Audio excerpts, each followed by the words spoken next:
The damage to Ukraine's massive Novokakhovka Dam is one of the more dangerous events in the war so far.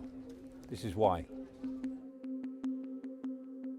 The targeting of the dam has been apparently on Russia's agenda since last November-December, when the Ukrainians moved into the western bank of the Dnieper River.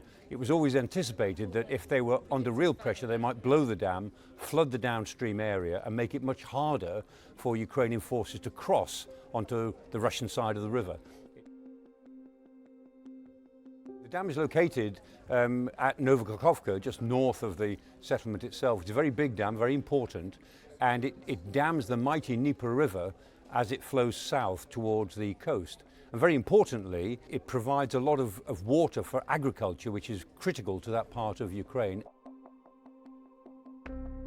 The impact of blowing the dam is, first of all, humanitarian, because it will flood the valleys and the downstream area, and that flooding will build up in the next 24 to 36 hours, depending on how low the water goes in the reservoir.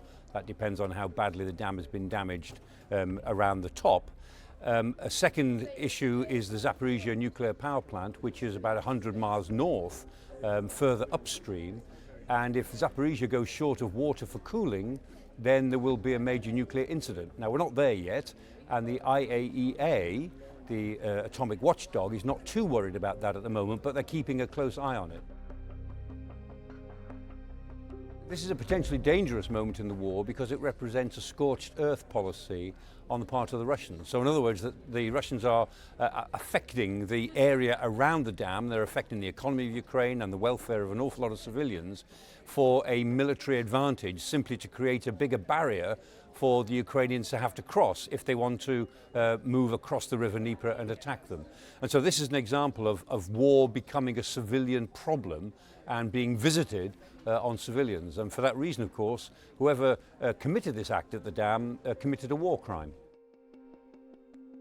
The significance of the dam to Crimea is that what's called the North Crimea Canal comes off the waters just above the dam, and 200 million litres of water a day flow through to Crimea, and Crimea takes most of its drinking water from that reservoir. So if the reservoir sinks to very low levels, the people of Crimea, 800,000 of them or so, of whom are Russians who've moved in there, they will go short of water this summer and maybe go without water if the reservoir drops to very low levels.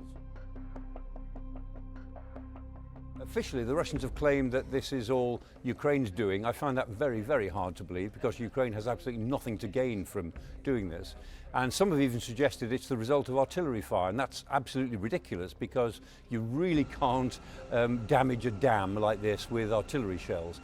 And this has been created by explosives, powerful explosives, that have been placed right against the wall of the dam, quite near to the top. So the idea that somehow this is just war damage is just not credible. This is a deliberate act of sabotage by somebody, and the only somebody that makes sense is Russia in actually committing the act which they have been threatening to commit since last November.